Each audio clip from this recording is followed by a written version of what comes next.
Bonjour à tous, bienvenue dans Édifie-moi. Aujourd'hui, épisode 4, nous abordons la troisième priorité qui est la famille. Alors juste pour rappel, en termes de gestion de priorité, on a fait une petite pyramide hiérarchisant les niveaux de priorité auxquels on peut être confronté. Donc au début, nous avons vu Dieu qui est la première priorité, ensuite moi, qui suis la deuxième priorité après Dieu. On l'a bien expliqué en long et en large. Je vous inviterai à juste aller regarder la vidéo. Elle est disponible sur notre chaîne. Et aujourd'hui, nous voulons voir la troisième priorité qui est la famille. La Bible nous enseigne que celui qui ne prend pas soin de sa famille, donc des gens qui sont de sa maison, a renié la foi et il est pire qu'un infidèle. Alors, regardez une telle personne qui cherche l'équilibre, mais en inversant la pyramide. Vous allez remarquer, c'est peut-être parfois un pasteur, un prédicateur, qui va passer plus de temps dans le sacerdoce, dans le ministère, au détriment de la famille. Donc, pyramide inversée, ça fera qu'à la maison, on aura plus le pasteur que l'époux, on aura plus le pasteur que le père. Et il y a un homme de Dieu qui est très réputé, qu'on connaît, le pasteur Marcelo. Il disait, un jour, son enfant lui a demandé, je veux mon papa Marcelo, pas le pasteur Marcelo. Ça arrive très souvent lorsque l'on inverse la pyramide. C'est quoi la vraie façon de voir la famille? La famille, c'est le père, la mère et les enfants.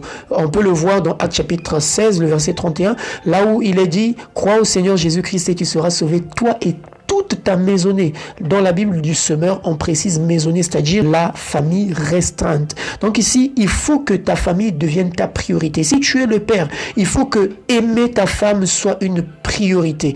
Je sais qu'il y a les très spirituels qui vont me regarder d'une certaine manière, peut-être pour dire, mais qu'est-ce qu'il est en train de dire? Effectivement, le fait que tu aimes ta femme est la preuve la plus parfaite de ta soumission à Christ. Parce que l'amour que tu as envers ta femme, c'est simplement la dérivée de l'amour que Christ a envers l'Église. Donc c'est la même chose, de la même manière dont tu es soumise à ton mari, pareil, l'Église l'est aussi vis-à-vis de Christ. Donc on ne peut pas chercher à être d'abord meilleur dans les autres domaines au détriment ou avant de rechercher d'être meilleur dans le domaine de notre famille.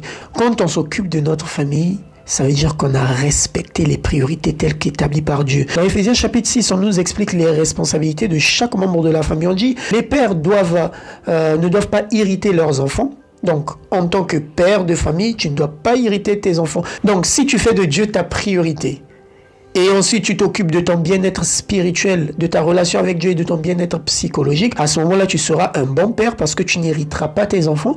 Tu seras un bon mari parce que tu aimeras ta femme. Tu seras une bonne femme parce que tu seras soumise à ton mari. Tu seras un bon enfant parce que tu honoreras tes parents. Donc voilà, c'est là où un peu la subtilité se trouve lorsque l'on recherche à placer autre chose avant ce qui est prioritaire, c'est-à-dire ma famille. Ne cherche pas à satisfaire ton patron alors que ta maison, ta femme, tu peux même pas lui faire un bisou en fait.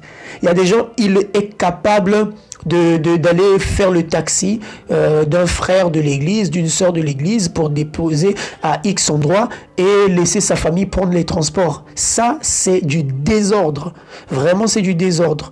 Il y a un équilibre à respecter parce que la Bible nous dit, si tu ne peux pas prendre soin de ta propre maison, comment prendras-tu soin de l'église de Dieu? Donc vraiment, c'est ce que je tenais à nous dire. Et si tu te retrouves dans un déséquilibre, dans une situation de déséquilibre et tu as besoin justement de te rééquilibrer, j'ai une bonne nouvelle, c'est que le Seigneur est capable de te restaurer, de te rétablir. Il a dit que si tu reviens au Tout-Puissant, si tu éloignes l'iniquité de ta tente, l'Éternel te rétablira.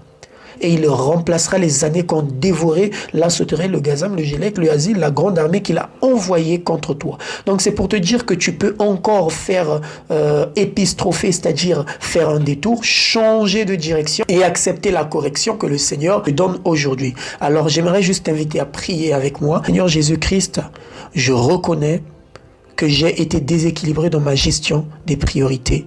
J'ai laissé passer autre chose avant ma famille. Je te demande pardon. Cette fois-ci, je viens recentrer ma famille. Car si je m'occupe mal de ma famille, c'est la société qui est détruite. Un homme divorcé, une femme divorcée fera certainement des enfants qui seront instables dans la société. Alors je te prie que tu m'aides à être efficace en mettant ma famille au centre et les autres choses viendront après. Au nom de Jésus-Christ. Amen. Que Dieu vous bénisse. On se retrouve dans l'épisode 5 où nous allons aborder le ministère ou le service de Dieu. Que Dieu vous bénisse.